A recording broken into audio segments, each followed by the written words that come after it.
I have you loud and clear. Hello. Welcome.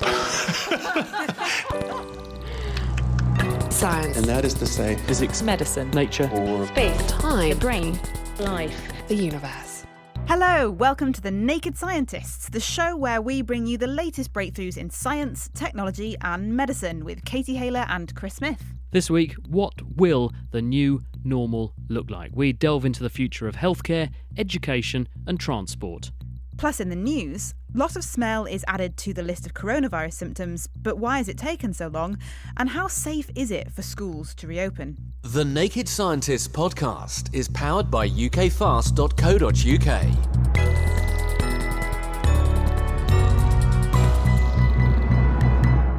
The UK government recently added anosmia, the loss of the sense of smell, to the list of symptoms that people infected with coronavirus might develop and qualify them for testing. And it turns out that losing your sense of smell is a much more powerful predictor of coronavirus infection than having a fever, which was previously the leading criterion. In fact, over 60% of people develop anosmia, and in 16% of people, it's the only symptom that they show. This has emerged thanks to a free phone application called the COVID Symptom Study app, launched by King's College London researcher Tim Spector, and it seems his figures from over 3 million users have finally provoked the government into action. We're currently picking up 17 symptoms and we're adding to them on a nearly weekly basis as people report them back to us. When this virus was first reported, there were just cough and fever. And until recently, that was still the NHS Public Health England advice. We noticed pretty soon after launching on the 24th of March that many people were reporting lack of smell and taste, and they were telling us there was nowhere on the app. So we quickly added it to the app, and within about a week, we had enough cases that we knew this wasn't just made up. And over the next few weeks, did some analysis to show that in a subset that were having swab testing, this was about the best predictor you could have of a positive viral swab test. It was actually better than fever or cough. And so we put a paper online about it. We told the government about it 6 weeks ago. And these extra symptoms that aren't just like flu should be taken more seriously. How many people have you got signed up to the app now? We have 3.25 million have actually entered their details on the app, and about 1.5 million who are logging every single day. How does it work then? They download the app, and then what information does it solicit from them, and how frequently? They download the app, and you have to fill in a few personal details. You give your postcode, you're asked a few health details, and then you're asked whether today you're feeling well or not. If you say you're feeling well, that's it, you finish. If you say you're not feeling well, you get a drop-down menu of 17 potential symptoms at the moment, and you log those. As people, if they've been logging, they're healthy for a while and they get ill, many of them are being sent a swab test. And from that, we're working out what the best combination of symptoms are that match a positive test. Why did it take the government so long, do you think, from the time that they were made aware that there was this association before it's finally formally admitted to the case definition of if you've got this symptom, you might have coronavirus? It's a very good question, and I can only speculate. The key thing to mention is that at least 17 other countries have several weeks before included it in their list, and France did this about 6-7 weeks ago. The excuse the Deputy Chief Medical Officer gave to the press was that it had a very small effect, therefore they didn't think it was worth confusing the public with. Our data disagree with that by a factor of 10. They said it only affected 2%. Our data show it's closer to 16-17%. So what fraction of people have loss of sense of smell and taste then, as a proportion of all cases of coronavirus infection? Of the people who tested positive, it's around 60%. And what fraction of people have exclusively just loss of smell and taste and nothing else? It's about 16% have it and do not have fever or cough. Now they wouldn't be missed, but for the last few months they would have been missed. Taking your figures into account then, how many cases potentially have we overlooked of coronavirus hitherto? If we'd done this right at the beginning, at the end of March, and we estimate around 4 million people contracted it. We're talking at least 500,000 people. It's quite a lot, isn't it? It is, and I think it's a bit sad we didn't react faster. But the important thing is now that we start to say, well, how can we use this information positively? At the moment, we seem very obsessed with giving people temperature checks at airports and hospitals and care homes. And our data suggests that we'd actually pick up more cases if we gave them some smell tests. So do you think at the airport then what we should have is a bunch of roses and people have to tell us what they're smelling? Yes, and you may be laughing, but they're already doing this in some Asian countries. And I think we've just got to realize this is one of the strangest diseases doctors have ever seen. And we have to be very open-minded about collecting all the information and using everything, even if it sounds a bit wacky, to try and reduce its impact. So there's a reason, if you needed one, to meet your loved one at the airport with a bunch of flowers. At least if both of you can smell them, you know neither of you are incubating coronavirus. But why should the infection cause people to lose their sense of smell in the first place? Well, Carl Philpott is a consultant ear, nose and throat specialist. He's at the University of East Anglia. There are a few theories working at the moment as to why this is happening. We know that the virus is very concentrated in the nose. One of the theories is that it's infecting the cells at the top of the nose that are what we call the supporting layer around the smell receptors. And by doing so, it's effectively squeezing the receptor cells themselves. They're not working properly. And will it come back? Because obviously people are very worried. They're rendered abruptly so-called anosmic. They say, well, I suddenly can't start smelling things. Is this going to recover? What we're seeing in the data so far is that 50% are getting it back completely within 7 to 14 days. Another 40% are getting it back partially. And then about 10% so far are not recovering the sense of smell. And I guess at this stage, it's too early to say how long they'll be without it, whether that'll be a more lasting effect. That's quite a lot, though, isn't it, of people who are potentially going to be rendered long-term lacking in smell and possibly taste? Absolutely. I mean, we've been sort of talking about this in research circles, that it could be in the tens of thousands of people that have a more lasting effect on their sense of smell or taste. And what might be the consequences of that? Well, the day-to-day impact of being without your sense of smell, start with food, nutrition, weight in relation to that, general well-being, personal hygiene, and interaction with partners. Sexual attraction is all linked into smell, and memories. So there's a whole sort of swathe of things that can be impacted by that. Carl Philpott there, and before him, Tim Spector. They were explaining why losing your sense of smell has been added to the official list of coronavirus symptoms. And if you'd like to sign up for Tim's app, then search out COVID Symptom Study app, and you can download it for free. Now, earlier in the month, in his Sunday night TV address to the nation, Boris Johnson said the government's ambition was for schools in England to reopen on the 1st of June. At first, the plan was for children in nursery classes, reception, Year 1 and Year 6 to go back. But since then, there's been a great deal of pushback, not least from teachers' unions and many local authorities. The Prime Minister did say that the reopening was conditional on the coronavirus being in retreat, but many are worried that children will catch the infection and spread it more widely, therefore putting us all back to square one again. But some countries, like New Zealand for instance, have already slackened their lockdown measures and sent their children back into the classrooms. Indeed, it's generally accepted that children seem to deal better with coronavirus and may transmit it less. But in some exceptionally rare cases, there does appear to be a link between COVID-19 and a severe inflammatory condition, which can have serious consequences. So what's the full picture on all of this? Well, to get a clearer idea, Adam Murphy spoke to Jeremy Rossman, who's Professor of Virology at the University of Kent. Children seem to be able to be infected just as easy as adults do, but they don't seem to replicate the virus to quite as high levels as adults do, which leads to some of the speculation that perhaps children don't spread the virus effectively, although we don't know this for sure. What we do know is that the majority of children that become infected with COVID-19 either have no symptoms whatsoever or have very mild illness. Well, if this is the case, the kids don't transmit or we can't prove they transmit, does that mean it's safe to reopen the schools then in that regard? There is this possibility, but unfortunately, the issue is that we don't know for certain, because we do know that children can be infected and that they do produce virus in their respiratory tract, and that once you produce virus in your respiratory tract, you can spread the virus. But there have been a few studies that have looked at transmission amongst households.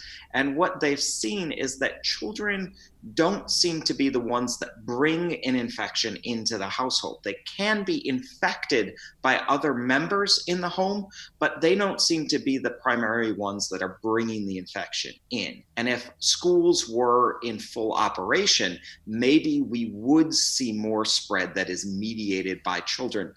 We just don't know yet. And so without knowing for sure, that is a fairly big risk, both for the health of the children as a whole, but also for spread of COVID-19 amongst families and communities. When children have the more severe version of the disease, what does it look like? How does it present? In a subset of the children that have very severe disease, we're starting to see this new disease presentation, this multi-system hyperinflammatory disease. And that's something that is a little bit different from what we've seen in adults. And that doesn't seem to be associated with this pneumonia or respiratory distress. And this is sort of the new and concerning disease presentation that we're seeing in children. If the symptoms are different, what symptoms would you be looking at for this kind of version? The things that tend to occur are fever.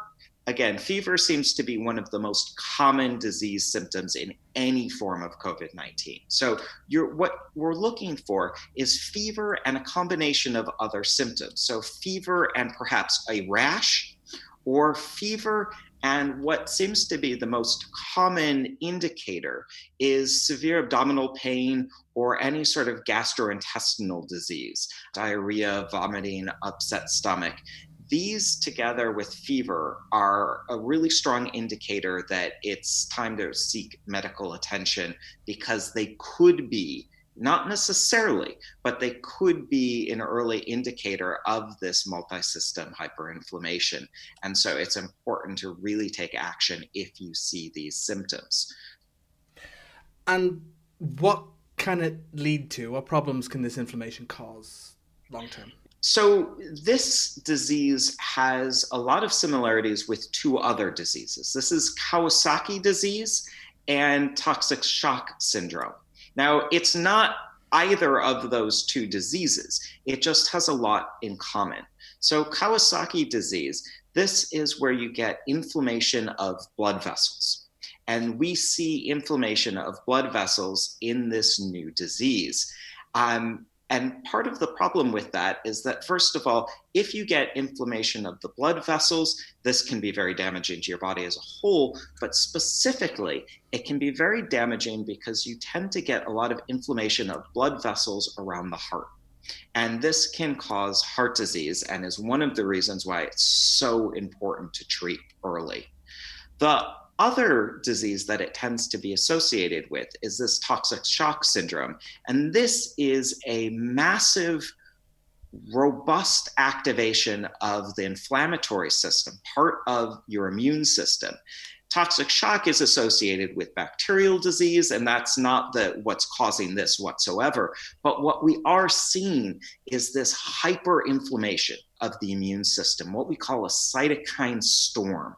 This is just a cascade effect of reinforcing immune activation that can cause a lot of damage in and of itself.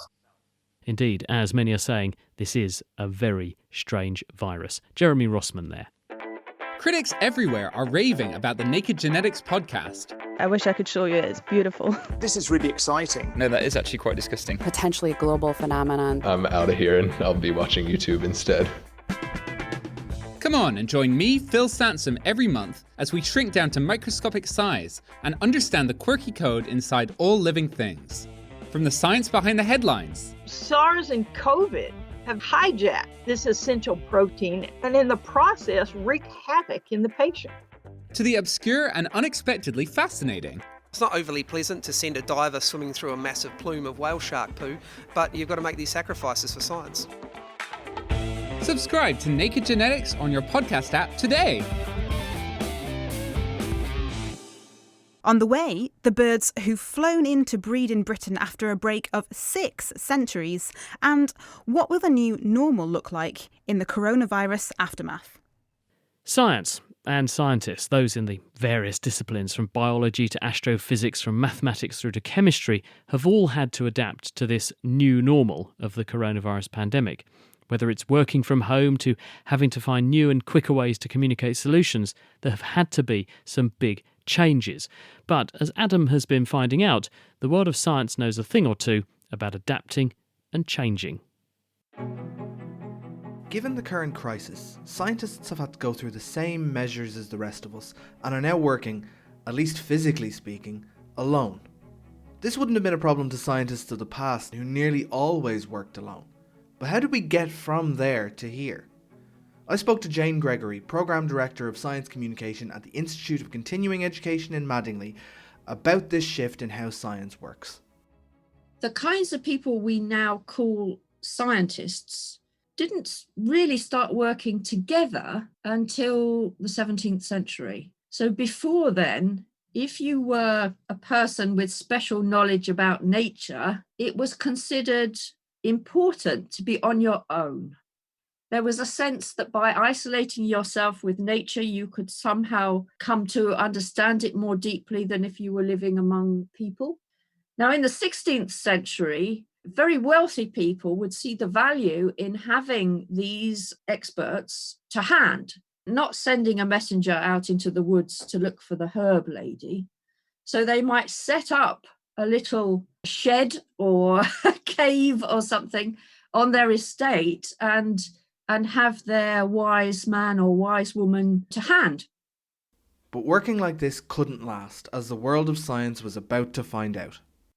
Now, all of this came together in the middle of the 1600s when, stimulated by the experience of the English Civil War, thinkers started to come together as a way of seeing beyond petty political differences.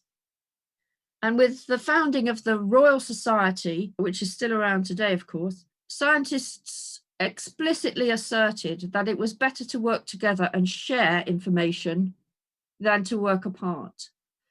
So it became very important for scientists to communicate with each other and to work in groups. These days, things are so radically different from what they used to be that even suggesting a scientist only works alone has some pretty negative repercussions. And nowadays, it can be quite an insult to a scientist for someone to say, oh, well, he or she works on their own. It's considered to be not just ungenerous, but it's also considered to be a way in which your data might not be reliable. You might have something to hide, possibly be cheating. So now a scientist doesn't work on their own. And the very few people who do it are considered to be perhaps a bit eccentric, a bit unreliable. If you want to apply for money to do research, one of the very first things you have to do on the application is to state your group. You have to put what university you work at or what company you work at or what societies you're a member of. You have to be part of the gang in order to do scientific research. At the moment, we're in this rather odd position of being physically separated, but virtually in touch. So we're in the same communities as we always were.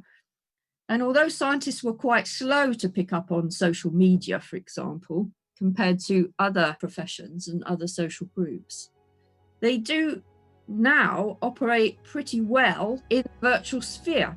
Not only that, but what they're doing in the virtual sphere is often open and accessible to everybody else. So it may be that by making this move, scientists have actually become more open as a community, as well as maintaining their connectedness within their professional world.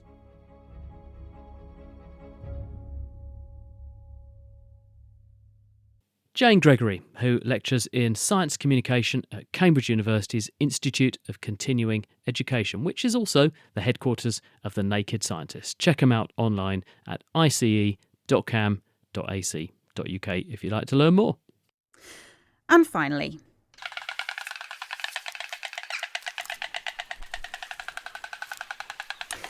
this is the sound of two proud white stork parents greeting each other at their nest before feeding their newborn chicks. Storks do this all the time, of course, but what's so special about this pair is they're on top of an old oak tree in West Sussex, and it's the first time stork parents have had the chance to greet each other like this in the wild in the UK since the 15th century. In other words, 600 years. White storks are large migratory birds, and we know that they used to spend warmer months in Britain because old bones have been found, and there's also a cultural legacy in various place names in the south of England. But thanks to being large and delicious, as well as coupled with the loss of their wetland habitats, they stopped seeing the UK as home, and they've steadfastly refused to breed here since the year 1416. The birth of the chicks has come about thanks to the White Stork Project, a partnership between landowners and conservationists. More than 150 rehabilitated and captive-bred white storks have been brought to the south of England in recent years to kickstart the programme. Eva Higginbotham spoke to the project's Lucy Groves. Most of the birds that came to us in 2016 were young birds that had been injured, so they're only just reaching sexual maturity, which is why we haven't really had much luck with them up until now. So we did have a pair who attempted to breed last year. They had 3 eggs, which failed to hatch, and the female was just under 4 years old, so we think possibly with her those were just infertile eggs because of her age, and she and her partner from last year are the pair that have managed to hatch 3 chicks this year, which is fantastic. Fantastic. So it's 3 chicks that have hatched. When did that happen? In that first nest, so we've got 3 nests and only 2 of them ended up having eggs in. This pair, they hatched their eggs on the 6th of May, so they're only just coming up for 2 weeks old. And we went out with our drone on Monday to check the second nest, and I can now confirm that we've actually got another 3 chicks in the second nest. So we've got two separate nests with chicks in, which is really exciting. Super exciting. Fantastic. So what's the life like for a newly hatched stork chick? So the parents are really, really attentive. They it's 33 days incubation period, so that they're really good. They take it in turns. They both work equally hard to make sure that those eggs stay safe, and when the chicks hatch as well. So they're being brooded by the parents, and they are being sat on, kept nice and warm. Although with the sunny weather that we've had today, I've actually noticed that the adults are standing and holding their wings out to shelter them from the blazing sun. So they're doing a really good job. And it takes 60 days for them to fledge, so it's quite a long period. And adults will be going off foraging. They eat mainly insects, but they will also take small mammals. They'll take fish, things like that. But at this time of the year, when all the bugs and that are hatching out, it's mainly the insects. And the adults will actually regurgitate the food back onto the nest. So unlike other birds that get the food regurgitated straight into the chick's mouth, it's regurgitated onto the nest, and the chicks help themselves to it. So what might this success mean for conservation efforts around the UK in terms of birds? So one of the things that's really interesting with the White Stork Project is that these birds are so charismatic. They're really large, they're beautiful birds, and we're using them not just to reintroduce a missing species, but to engage people, to reconnect people with nature and get people talking about habitats and ecosystems and how things work. And what we're hoping is that it will drive awareness and pro-conservation behaviour change and just wake people up to the issues that there are out there, but also in and around these areas where we're releasing these storks, we're talking to local landowners. We're looking at ways that we can improve the habitats. We're looking at the ways that perhaps using less pesticides will have great impact on the health of the storks, but also other species as well. So we're hoping it will have a knock-on effect, for a positive knock-on effect for other species that may need our help. Conservation is one of those things, it's quite difficult to get funding for little brown jobs, as they're normally called. So small birds, small animals that are really, really important to the ecosystem, but they're not quite as charismatic. So the white stork, we're hoping, can be a flagship species to, drive these really important conversations and get people looking at the way that they're managing the land, not just for the storks, but for everything else as well. What a lovely story. Something to cheer us all up during these dark days. That was Lucy Groves, the White Stork Project Officer for the Durrell Wildlife Conservation Trust. And if you spot a white stork with a blue tag around its left leg, you can report your sighting via the Durrell Wildlife Conservation Trust website, or, appropriately enough, on Twitter. It's at Project Stork. And if you'd like to find out more about the news stories we've discussed, the links to each of the reference papers are on our website, nakedscientist.com, along with the transcripts of each interview for every Naked Scientist show. The Naked Scientists podcast is produced in association with Spitfire, cost-effective voice, internet and IP engineering services for UK businesses. Find out how Spitfire can empower your company at spitfire.co.uk. Music in the programme is sponsored by Epidemic Sound, perfect music for audio and video productions. For the rest of today's show, we're reflecting on what the new normal might look like across some sectors of society. We'll be talking teaching and tackling some tricky transport issues. But first, let's home in on healthcare. The coronavirus pandemic is obviously having an enormous impact on hospitals, and lockdown is also changing the way that community health workers communicate with their patients. Many doctors and nurses are now doing phone calls or video calls to dramatically limit how many people come into their surgeries. So what's it like to go from waiting room to webcam? Local GP Sarah and her patient Wendy invited me to listen in on an appointment conducted over an internet video link. And here's a taster of what went on. I've got a rash appear on my abdomen at the top, just above the belly button. And what day did that start? About Sunday. Right, okay. So you think it's been going on for about 5 days now? Yes, it has, yes, and it's quite itchy as well. Uh-huh. And can you describe to me, Wendy, what it looks like? Yes, so it's red, and it started off as small dots and then gradually got bigger. So now the redness has sort of gone into one sort of mass, if you like, with little spots on top. It looks very much like shingles. Oh, so okay. Just want to check, Wendy, have you ever had chicken pox before? Yes, I did as a child, yes. Right, okay. When we've had chicken pox, the virus lives in our nerves forever, and then it can reactivate itself along one nerve. And I think that's what's happened here. For the itch, if we give you an antihistamine to help that, and then the second thing we need to do is to give you some acyclovir tablets. Okay. It's a little bit hot and burning. You can just pop a little bit of calamine lotion or cream on it. And then the final thing just to be aware of with shingles is sometimes people can get a nerve pain afterwards. So if that happens, you need to let me know, and then we'll look at pain-killing treatments to try and help that. Okay, yeah. After the consultation, I caught up first with Wendy and then with Sarah about how they found it. It was a positive experience. It's not something that I've done before. I feel my doctor has met my needs in this current difficult time. Were there any aspects of that communication you felt were better than if you'd gone to see Sarah in the surgery? I don't know if it was better. It was just very useful getting to what we needed to do. It takes away the risk and anxiety of leaving home because I'm shielding at the moment. So that was very useful. Was there anything actually you felt was missing in terms of not being able to go and see your GP face to face? No, not at all, because I was able to show my doctor the actual rash that I had on my abdomen. Sarah, as a GP, how was it for you? I think it was really helpful in Wendy's case because particularly with a rash, it's so useful to have these video consultations so that you can have a good look at the rash and get an idea of what the patient's describing to you verbally as well.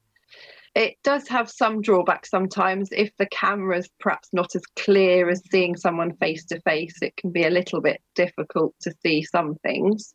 But in general, it works very well, I think. And this new technology has great advantages when you're not feeling well. It's nice to just be in your own home and be able to chat to your doctor or nurse like this. It's useful from the point of view of infection control. So lots of patients aren't mingling in the same waiting room, spreading their infections from one to the other. Have you had any circumstances in which actually it's really difficult to get in touch with people this way, this video conferencing way, or just over the phone? It can crash sometimes. We had a thunderstorm recently and it just stopped the electricity for a while and everything went off. But in general, we found the majority of people we've spoken to, it's worked very well. What about in terms of managing time? I know that GPs are really pressed for time. Do you find that video conferencing is better or worse?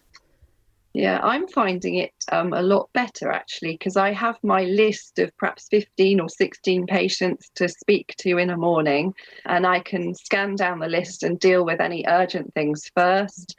And then, I'm finding that if someone needs a 5-minute consultation or a 15-minute consultation, I can be more flexible. I also think it makes you less stressed because you're not having people waiting and running late in the same way that you do running a normal surgery. General practice does seem to be moving to this telephone triage system where we're talking to everyone on the phone first, and then we're sorting a lot of problems out over the phone. We can send electronic prescriptions across for people to the local pharmacies to collect. I think it's probably going to be the future of general practice. What about patients who might not feel comfortable doing a video call or might not actually have the kit necessary to facilitate it? Yes, I think that's particularly the case with perhaps some of our vulnerable and older patients who perhaps don't have the technology. We've been getting around that with some of them by just telephoning them and then deciding if we need to see any older people. And also people's daughters, sons and their carers can often work the technology on the older person or the vulnerable person's behalf. Thanks very much to Wendy and GP Sarah. So, could this be the new normal? Well, Lucas Surin researches exactly this kind of communication at Oxford University. He's analysed the whole of the consultation and he's down the line. Hi, Lucas. What did you make of the consultation? I thought it was very similar to what we expect a video consultation to be compared to a face-to-face consultation. If you look at how the consultation works in terms of moving from a problem presentation towards getting a diagnosis and determining on treatment, that goes in exactly the same way as it would have gone probably in a face-to-face consultation, which is good because you want the quality of healthcare over video that you'd also get in a face-to-face consultation. And it works in the allotted time period. It's a quick alternative, and it's a good alternative in that case. Do people behave the same way, though, both patient and doctor, or are there any differences? So what we find in our research is that patients can and are allowed to be a little bit more assertive, if you will. So because they are in their own home and they have to suddenly do more self-management in terms of their own care, they also take that responsibility towards themselves. So where normally, if you, for example, you think about a physical examination, the clinician lays hands on the patient and the patient undergoes, so to speak, that consultation examination. In a video consultation, we find that patients take more responsibility and want that responsibility for themselves, actually. So Wendy and Sarah were reflecting on their experience, and they mentioned a few positives, maybe a few negatives. Are there any other obvious advantages or drawbacks? So an obvious advantage would be, for example, in terms of mental health care. We've talked to mental health providers, and what they say is that video consultations for them are a great opportunity because sometimes patients are uncomfortable with leaving the house or they may forget their appointments. And then when they have the opportunity of a video consultation, they can have that from the comfort of their own home. They don't have to worry about the stress of going outside or of meeting their appointment. And at the same time, if they forget it, it's easy to dial in at the last minute. The flip side is that because there's a lot of sensitive issues that people have to talk about, we aren't always comfortable doing that over video. So, for example, in the consultation we just heard, patient has a rash on her abdomen, and we're typically fine with showing that over video. But not all parts of her body we like to share over the internet. And similarly, there are issues we might rather not discuss online. We prefer to talk to somebody face to face. But this also varies from patient to patient, so it's hard to determine what kind of care is appropriate for whom. And that's still an issue that needs to be worked out. What is the current situation in terms of privacy concerns? One of the main concerns is whether a consultation is appropriately secure. We've talked a lot to patients over the last year about what they worry about when they have a video consultation. And one of the things is the system secure? Can somebody listen in to my consultation when it's online? And we've had a lot of security issues with consumer software like Zoom that makes people more worried about that. In reality, the software that GP practices normally use are secure, so there shouldn't be issues around that. But whether that works in practice, like taking those concerns away from patients is an issue. But with appropriate security measures, that typically works out fine. And very briefly, do you think this could be the new normal, say if you don't need to actually have a procedure? Yeah, so if you don't need a procedure, then almost always a video consultation, maybe even a telephone consultation will be all you need. In some cases, telephone might be easier to set up, but video can offer some reassurance. Lucas, Søren, we'll have to leave it there. Thank you very much. Now, coming up, we're being told that public transport may only be able to safely handle 1/5 of the passengers that it did previously. So what's going to be the solution there? Well, before we explore that, first to education, which has also been greatly impacted. I am determined to help learning continue in these challenging times. We have committed over £100 million to provide devices and internet access to vulnerable children, published a list of high-quality online educational resources, and continue to support parents and teachers in supporting children at home. Now, that was Education Secretary Gavin Williams, who was speaking in the House of Commons earlier this month.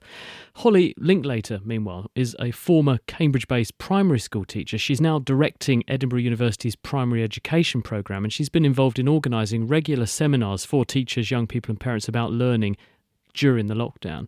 So, Holly, how is the lockdown affecting education? Obviously, some kids are having to learn at home, but what might be the impacts of that? Really varied, and one of the things that's really emerged from the seminars that we've been running is just how very different practice is across the countries within the United Kingdom on both a school-by-school basis, but also across local authorities and academy trusts, and also for some children and young people actually within their schools where different teachers are taking different approaches and children and their families are receiving very different quantities and qualities of information. Indeed, some people are saying that actually we might be setting back educational narrowing of the divide by potentially a generation in a very short time, because you end up with a situation where children which have got plenty of resources, very motivated teachers, a good internet connection at home and a decent laptop are just fine, potentially. Those which have less supportive parents, a less good learning environment might not be. Absolutely, and of course they're not two equal bins. You might have a laptop and very good Wi-Fi, but you might have two parents who are both working from home with very intense workloads at the moment, and so not availability to be with you versus poor Wi-Fi but a parent who's on hand. So I think that it will take a while before we learn about kind of what has been going on and how young learners have been affected. It would be fair to say that whilst children aren't learning the typical school curriculum at the moment in exactly the same way in which they would be if they were going to school, they are learning other things and learning in alternative ways. So it's not necessarily a complete loss of learning, it's just learning is taking on a slightly different shape. What about people who are in the position where this was going to be the big year for them, doing public exams, getting into university? What's happening to their education? Yeah, well, again, I mean, I think it is this issue of the different shape and the way in which we are thinking about curriculum and the way in which a very specific curriculum matters and the way in which we gather information about young people's skills in relation to that curriculum, which is effectively what exams are doing, has been significantly challenged. And I don't think it's possible yet to really answer your question, actually. I think that that it will be the ways in which schools and universities choose to respond to the learners, because for many of those learners, I would say the vast majority actually, they've achieved the learning through a course of study over many years, and it's now how is that learning being recognised by the institution or the workplace that they might be seeking to move on to. But those institutions and workplaces have got significant challenges in terms of they haven't got the normal or the more typical devices like exam results by which they can sort and sift their candidates. Thank goodness that this all happened now, because we do at least have internet connections that mean we can download something at less than 1 nanobit per century, which means that it has been possible for at least a proportion of children to continue to be educated remotely. How do you see technology impacting on this market then? How is education going to change informed by technology?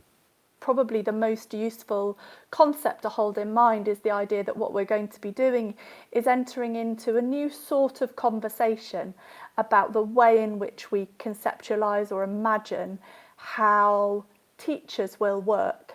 And whereas up till this point, the model of schooling, a room with some desks in it, with children sitting behind those desks and usually a teacher at the front near some sort of board talking at the young people. And it's very physical. It happens in a specific building called school. It happens at very particular times of day. I think that all of that has been disrupted. And I think that to a great extent, some of that disruption will last for the very long term.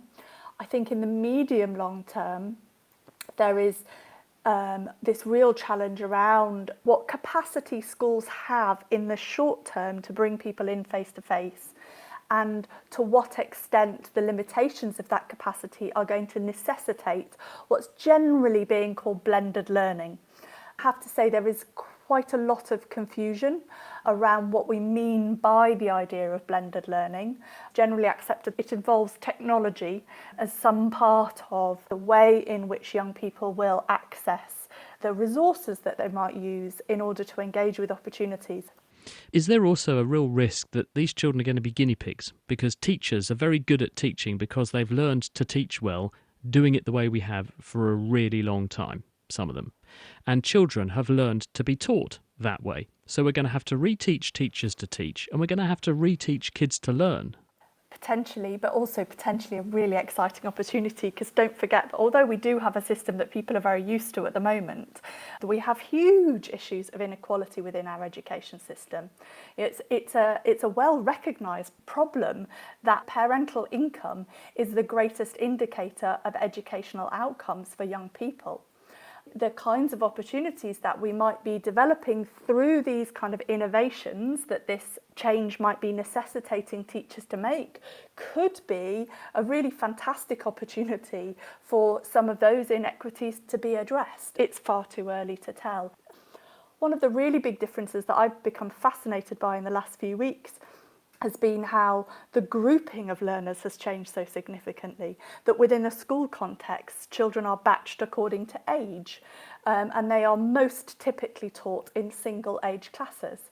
And what we've now had is children moving to, and young people moving to learning in the context of their families. And they might be an only child, so they might be learning alongside a couple or one other adult, but they might be learning alongside siblings who would typically be of very different ages to them. And that, I think, is really opening our eyes as practitioners to the way in which we think about what really matters in terms of what counts as learning, and how we best facilitate learning. And the children and young people that I've been working with over the last few weeks have been very consistent in their message that actually what's really important to them, it's the contact with each other. You're sort of saying, I think, that education needs a damn good shake-up, and this is an opportunity or a catalyst for that shake-up to happen. Because one report I read suggested that if you look at Generation Z, individuals born from the mid-1990s, 85% of the jobs they're going to be doing, that we're ostensibly training them for in schools right now, that they're going to be doing in 2030 don't even exist yet. So therefore, we have to have an eye on the future, and this is an opportunity to reevaluate. Of course, and I think teachers do that. I don't think that schools are training young people for specific jobs. I think the notion of curriculum that we have within education in schools at the moment is much broader and richer than that. But you're absolutely right. Types of employment are also changing very quickly.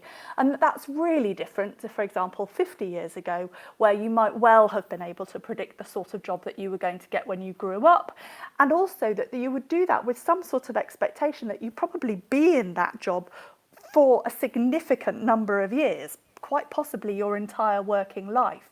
And that's very different as well. And so having an education system that is nimble and adaptive is absolutely critical. And having technology and digital literacy and data literacy as a core part of that, I think everybody recognises is going to have to be part of the future. And schools were already working towards that. And I think what's happened because of this pandemic is a sort of kick-starting of some things that many schools knew they were going to have to do anyway, but might not quite have got round to. It's a rather like in the interview with our colleague from Health was saying in terms of how GPs are used to working.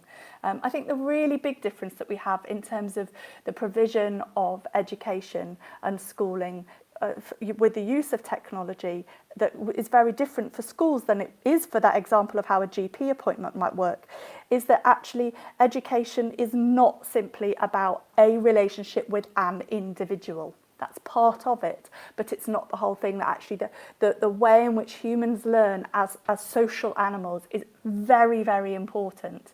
And there is some really great stuff coming out of the use of technology to enable those social contacts.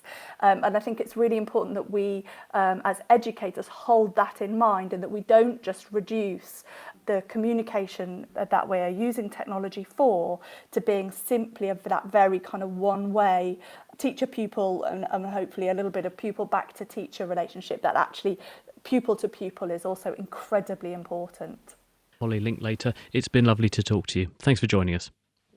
From getting back to the classroom to getting back on the roads, with the recent ease in restrictions and some people going back to work, what does the future of our public transport system look like?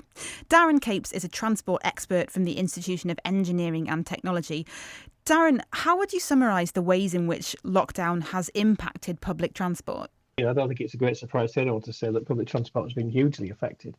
We're currently seeing bus and train use at around 5% of its pre-coronavirus levels, which of course is massively affecting the way the industry works. And of course, most trains in the UK, most buses are privately run. They're either run as private concerns or they're run as franchises.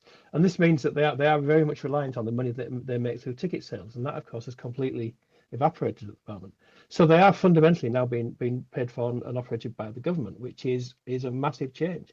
Anyone that's worked in transport as long as I have will be amazed to have heard the government say recently that people should avoid public transport and people should drive to work. This is something we never expected to hear in our lifetime. So of course it's absolutely important that we do say that. That's absolutely important that we follow that guidance. But that creates some massive challenges for public transport. What kind of challenges? Can you lay a few out for us? How we fund transport going forward is one, and certainly at its current levels of use, public transport it is not a viable business. It can't operate like that, and the models for the way that we run buses and trains in this country just don't work at those kind of ridership levels. It also means that as long as we have social distancing, we won't be able to carry anything like the number of people that public transport used to carry. 1 in 5 is a kind of level of the kind of usage that we're able to see. So the whole way that public transport operates is challenged. The change in travel to work patterns, we don't know how they're going to stick yet. We don't know how many of the 54% of people currently home working will continue to home work. And that will have a massive effect on peak hour travel. It'll have a massive effect on the number of buses and trains that are needed to carry people into work and back. We simply don't know how that will play out yet. But I think it's absolutely right to say that in the future, public transport will be a fundamentally different business to the one it was a few months ago. Do you think we will have a new normal for transport, or do you think we'll have a temporary new normal, and then once everyone gets their confidence back and forgets all this, in a year or so we'll be back to how we were, cramming into underground trains, packing onto buses, back to a microbial stew pot that we all love? Some of us love. I think we'll have both. I was being facetious, just in case you're wondering, Darren.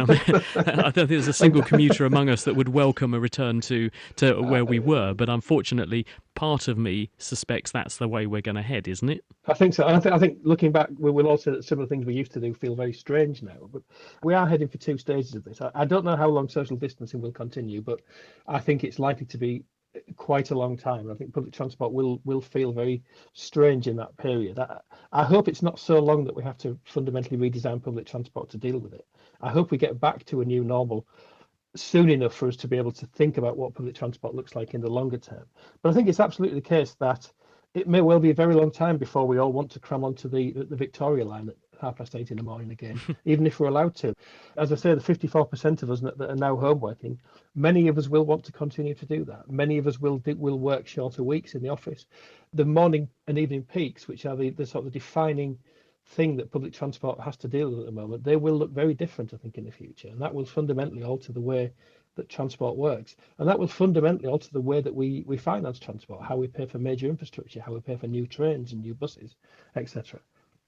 The worry is, of course, that without the current crush that we have with rush hours, it might lead to more reduction in investment in public transport because they'll just say, well, all these people can work at home then. I hope it won't lead to less investment. I hope it'll. One of the things I think as transport professionals we hope for is that we end up with a transport network that isn't so, as we would say, peaky, isn't so built around meeting two quite short peaks in the day, and we'd hope we move to a transport network that's able to use its capacity better. You know, we know that on the tube and on the railways, on buses as well, lots of vehicles stand idle for large parts of the day because they were only required for the morning and evening peak. It'd be nice to move to a network that spreads the efficiency more through the day. It'd be nice to move to a network that rather than being configured around conveying large numbers of people from suburbs into cities and then back again, is able to meet a wider range of transport requirements, a wider range of journeys, and a wider range of use types. We could hope that transport becomes a lot more responsive to the way the world is changing than it was pre-COVID.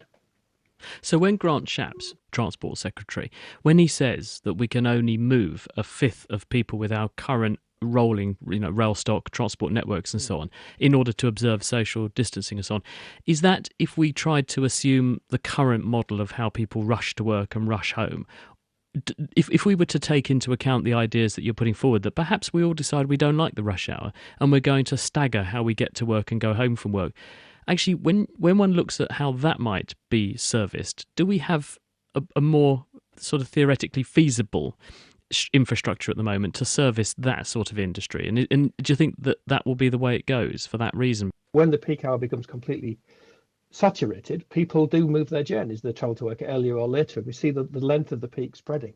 What this current principle of only a fifth of the capacity available will do is it will absolutely increase that peak spreading, and people will look to try and travel earlier or later. I mean, if we use a bus or a train in the middle of the day, we know that they're generally not more than 1/5 full anyway. So that capacity could be there. There will be a need for the transport network to change, but there will be a need for employers and employees to change behaviour as well, to spread load through the day more. I think increasingly it just won't be possible to travel in the morning peak with any form of reliability while these measures are in place. We've dwelled very much on things like buses and trains, but let's consider planes, because that's different. Planes are most efficient when they're full. And at the moment, we can't just spread everyone out and then just say, we'll take your journey an hour later, because the plane goes and it ideally goes full. So that industry still remains broken, doesn't it? It does, yes. I think it's much harder to see how aviation could move forward. I think you're right. I think it's an industry that over many years has become very, very precisely honed on carrying full planes of people around. And I think it could operate, but I think fares would be much more expensive. I can see that suppressing demand. I think that there is capacity that will need to be shed from the airline industry to deal with that. It's interesting because that potentially has gains in terms of CO2. Reduced aviation is in environmental terms not a bad thing, but of course in terms of people's ability to travel and do what we all want to do, it is a bad thing. So that's a complex issue in terms of politics, in terms of transport, about how much we would want in the future to use public money to support an airline industry. So if we may summarise then, the new normal that you foresee for things like trains and buses and possibly boats, with the rush in mind, we'll just spread the rush a bit more, and actually what we've got already could work and could support that, and that might be okay. But at the moment you can't really offer us a new normal vision for the airline industry. It looks like cheap flights are off, the cheap holiday which people have become largely addicted to, those days are probably numbered, do you think? I think that the business model of the airline industry would struggle. I think the final thing to say is that the government has made an awful lot of data and apps recently, and has run a number of challenges to use data and build apps for travel. And I think we will see that playing a much more important role in how we travel in the future. I think we will probably have to become much more reliant on better using data, building apps that the public can use, so we can see when it's safe to travel. We can see when the trains and buses are empty. I think what we're seeing, that the investment that the government's bringing forward in that type of technology is here to stay, and will play an increasing part in how we use public transport. Darren Capes, thank you very much for setting it out for us. And we've just got time for Question of the Week, and Eva Higginbotham has an electrifying answer to this question from Rakesh. Typically, when electrons flow for the electric current, do they come out from the atoms and flow as electric current? Is it not true that when electrons come out from atoms, light and energy is released? So why don't electric wires change their colours? I put the question to Dr. Ankita Anirban, an expert on electric current. When you imagine electric current flowing through a wire, think of a Mexican wave in a stadium. Each person in the chain moves and contributes to the wave passing through, but nobody actually has to leave their place. Similarly, in a wire, the electrons are moving and passing on energy to their neighbours, which causes the current to flow, but they're not actually leaving their places. In fact, in a metal wire, the electrons creating the current are not actually very tightly bound to the atom, so they're known as free electrons. Evan_AU and Alan Calvert described these free electrons on our forum. Thanks, guys. But where does light fit in? So a wire might light up if it gets very hot. We often say something glows red hot or white hot. This is a process called incandescence, where heat is turned into light. Old filament light bulbs use this to turn electricity into light. And you'll notice that when a bulb has been left on for a while, it will be very hot to touch. Ouch! So wires do light up when enough current passes through them, but not due to electrons leaving atoms, but because the wire gets hot and that heat energy turns into light energy. It turns out that that's a different process from the way we make more modern lights we're all familiar with, LEDs, as Ankita explained. If you provide a tightly bound electron with a little bit of energy, it won't be enough to leave the atom completely, but it will jump a little bit further away from the nucleus. So this is what we call an excited state. But it won't stay excited for long, and soon it'll fall back into its original state. And it's actually when the electron falls back into the atom that energy is released in the form of light. The colour of the light simply depends on the amount of energy emitted, and this is actually how an LED light bulb works. So what happens when an electron actually leaves an atom? This is called static electricity, like when you rub a balloon on your hair. The outer electrons that are loosely connected to the nucleus are completely rubbed off, and so what you're left with is positively charged hair and a negatively charged balloon. The reason that your hair then stands up is because it's now attracted to the balloon, and all of the individual strands of hair are repelling each other to sort of create a fan. Eventually, your hair will absorb electrons from the air and become neutral again. Thanks for clearing that one up, Ankita. Next week, we'll be thinking about the International Space Station to answer this question from Fady. Has life changed for astronauts on the ISS due to coronavirus? And are astronauts still allowed to be sent to and from the ISS? Good question. And if you think you know the answer, get in touch. nakedscientist.com/question. You can email chris@thenakedscientist.com, find us on Facebook, tweet @nakedscientists, or you can join in the debate on the forum, nakedscientist.com/forum. And that's it for this week. Thanks to Katie, who put the programme together. Next time, ahead of the Global Vaccination Summit on June the 4th, and arguably one of the most important ever to have taken place, we're going to be looking at the prospect of finding a vaccine for COVID-19. The Naked Scientist comes to you from Cambridge University's Institute of Continuing Education and is supported by Rolls-Royce. I'm Chris Smith. Thanks for listening, and until next time, goodbye.